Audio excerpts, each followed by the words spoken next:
the Crimean Peninsula is experiencing its most critical moments in recent times. The latest airstrikes in the region have stirred up the peninsula's population. Everyone began looking for ways to escape. Shortly after midnight on October 5th, a whistling sound was heard in the skies over Crimea, followed by a series of explosions. By dawn, the entire peninsula awoke to flames and intermittent sirens, signaling not just an attack, but a turning point where order had broken down. That night, Ukraine launched a simultaneous attack across the entire Russian occupation line, embedding at least 251 unmanned aerial vehicles and cruise missiles in some sections into the same wave. Targeting Crimea's energy infrastructure and command logistics arteries, these airstrikes had engulfed critical facilities, particularly the marine oil terminal and refinery complex in Fedosia, in a blazing inferno. The first confirmations of this move, described by Kiev's military spokespeople as a multi-stage severance operation aimed at dismantling the occupation army's supply heart, came as daylight broke. The Ukrainian General Staff noted that the marine oil terminal site in Fedosia had been hit and that the facility, with its multifunctional units transferring fuel from rail tankers to ships, played a central role in the occupying forces' fuel chain. Throughout the night, images of burning depots circulated on social media, along with reports of disruptions in the south-central energy hubs along the Don and Volga lines. By dawn, information about the temporary suspension of 8 airports in different Russian cities had reached civil aviation channels. For Crimea, the symbolic break was sealed by the black smoke rising from Fedosia, because this fire meant the sudden closure of the main valve that fed the peninsula's war fuel into the Black Sea. That is why overnight, vacation posters on Crimea's southern coast were replaced by signs reading, "Exit, wait, and no fuel." By dawn, people were talking on the phone in panic along the road from Fedosia to Kerch. Cars were queuing up at stations. Children were wrapped in blankets in their cars, waiting for the depot to open, and whispers of, "We can't stay here this winter," could be heard. The rapid unraveling of an occupation regime nourished by symbolic gains and narratives of historical lands in Crimea was in fact a simple result of military mathematics. Fuel depots were burning on the peninsula, railway transfer hubs were being cut off, and air defense and command hubs were under saturation. Azimuth threats from multiple axes on the same night, disrupting the daily supply rhythm of Russian garrisons. Repair crews were caught in the second wave in Crimea, and logistics began to work backwards. At this very moment, the peninsula's population's reflexes kicked in. Cross the bridge, cross the sea, and as the pressure to leave built up, the Kerch Bridge quickly became not just an engineering feat, but a psychological test. Restrictions on truck traffic, safety concerns over heavy loads, and the recurring perception of danger pushed civilian traffic on the bridge to the brink of collapse.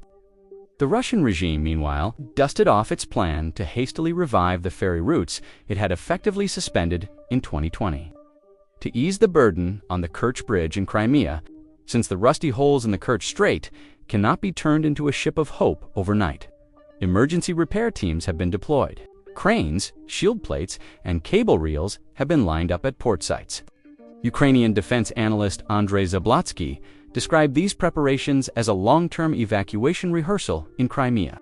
Zablotsky also added that following previous attack damage to the bridge railway line, heavy loads could only be transported by dividing them among a few wagons. According to the defense analyst's assessment, this situation makes the sustainable supply of the Crimean garrison practically impossible. The same assessments added the warning that if the ferry line opens, it can only serve to transport personnel and light vehicles to the other side in installments, not just civilian crowds. Zablotsky's point was clear. If military vehicles and troop rotations begin to accompany the ferry convoys, this would signal that the Kremlin is shifting its presence in Crimea from a permanent defensive position to a gradual withdrawal. A timing window was also added to this picture. According to Western intelligence, Kiev was preparing a larger wave of pressure on Crimea before winter set in. This explains the anxiety of the Russian occupation administration. Because if the fire in Fedosia was the beginning, next in line were key points that keep the peninsula standing, such as the Jangoy railway junction. Belbek and Saki airports command nodes around Sevastopol, and the railway approach bridges in Kerch. In other words, Crimea's massive military apparatus, due to the multitude of fixed and defined targets, was becoming increasingly vulnerable to swarms of UAVs playing to their strengths.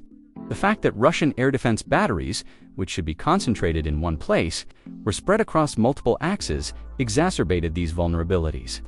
Under these conditions, the public's reflex was to flee. Suddenly, lengthening lines of vehicles on the Simferopol route, fuel limits per person at stations, arguments flaring up over the search for cash when card terminals were cut off, families with children waiting with blankets and dry food in their luggage during the hours when public transport stopped, and the sociology of those who thought of the peninsula as a refuge turning towards the exit route overnight. Another aspect of this major bottleneck was the signs of psychological breakdown. As fears grew on social media that soldiers might soon be given priority on the ferry, civilians rushed to the bridge. The bottlenecks created by the fixed security measures placed on the bridge, the closure of secondary routes, and the news of air raid alerts coming from the sea caused traffic management to collapse at times. Meanwhile, the gap widened between the Russian administration's guiding publications and the public's reasoning. On one side, the message that Crimea was safe. On the other, crowds at intersections and stations planning for 2 depots, 2 loaves of bread, and 2 days' travel. In other words, the images and effects of the previous night's explosions were still circulating and spreading on phones in the morning. A closer look at Ukraine's attack architecture reveals that these results are not coincidental.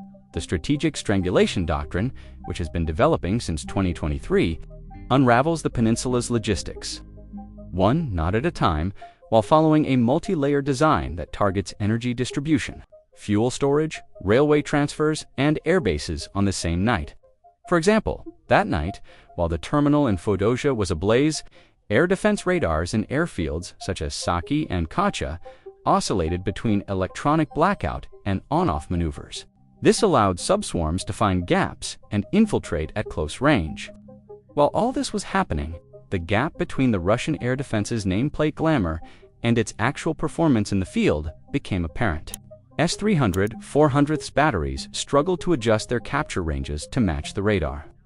Cross-section of drones against multi-axis and low-altitude swarm tactics, while short to medium-range systems like Pantsir and II became overloaded. Under intense saturation, missile and ammunition stocks were quickly depleted. In the resupply cycle, the generator-fuel relationship was strained due to the damaged energy infrastructure. The thermal resolution and AI-based classification signals required to distinguish the IR signatures of slow-moving targets in Crimea's airspace were not sufficiently up-to-date in some units. In other words, while Crimea's air shield was not completely perforated, it acted like a sieve that night. Every hole that was quickly patched up reopened on another axis. The Russian-side's decision to temporarily suspend 8 airports was actually a reflexive admission of this call. When the risk of air defense, fire, and the problem of friend-foe identification grew, cutting off civilian air traffic was like turning off a fire hydrant. So what could happen next on the peninsula? Defined as Putin's stronghold, the ferry scenes, which are the image of escape from Crimea, are actually red numbers flashing on the screen of a strategic calculator. 3 elements are necessary for the peninsula to be held militarily. These include regular fuel supplies, sustainable rail transport, and the airspace remaining viable, at least around critical nodes. The burning of Feodosia, the disruption of the rhythm of the Zhenkoy transfer junction, and the Belbek-Saki Line's runway military parking areas being on alert day and night make it nearly impossible to provide these 3 elements simultaneously. Therefore, it is not difficult to read Ukraine's likely follow-up targets. The Jongo railway junction and the substations connected to it are on this target list. This is because the capacity constraints on the railway approach to the bridge compound, the bottleneck effect at Zhenkoy, the Belbek and Saki runway fuel aircraft parking triangle is also among the strategic targets Ukraine could strike in the future. This is because runway repairs in these areas take hours each time, but damage to fuel storage areas produces a second-day effect. The fleet command and control centers around Sevastopol and the supply points in South Bay will also be targeted by Kiev. The transition to distributed command nodes means more generators, more fuel tanks, and a broader set of targets each time. Focus must also be placed on the railway approach, bridges, and Voadics in Kerch in the coming period. This is because one of the main objectives of the Ukrainian armed forces is air operations targeting these areas,